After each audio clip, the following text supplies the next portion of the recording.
او دا زنې چې په کوم ډول نامې پسې مړه کیږي دا زنې چې په کوم ډول نامې پسې مړه کیږي له دې خو ډېره ښه ده چې ګمنامه سړی مړ شي. مننه جی.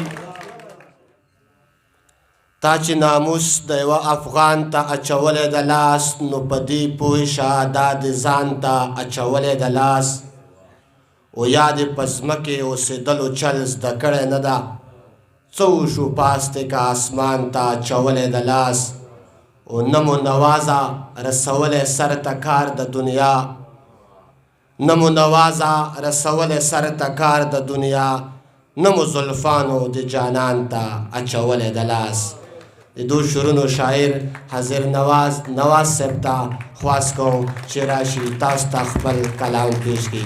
حاضر نواز صاحب.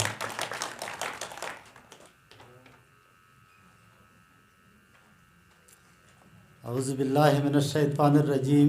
بسم الله الرحمن الرحیم. په سټیج نوست ډېر درنې کسانې او د مو مخته نوستې امزولې مشرونې کشرونې السلام علیکم. د ټولو نه مخکې نبی الله ګوهر صاحب ته د کتابو په مخکتنې مبارکي ورکوم. غزل دا قریشي صاحب یو ځل خالی ور وګورې لبامه سړی مړ شي.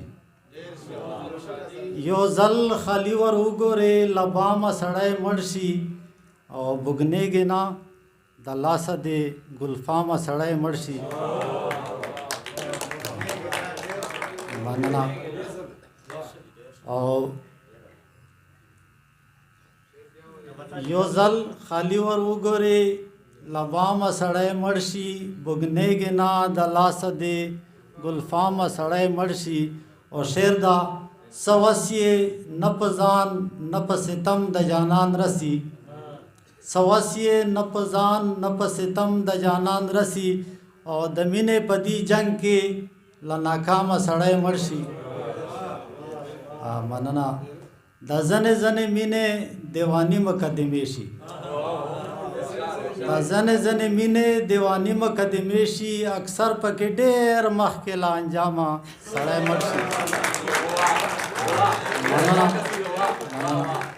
مننه.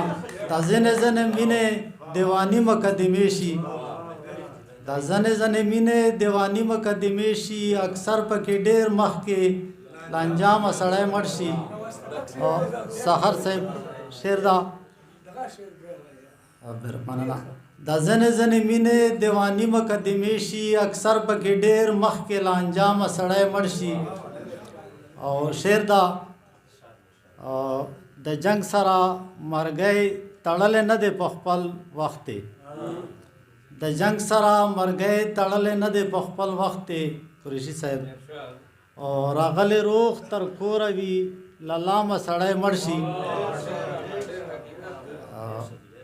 او بل شعر ده جی.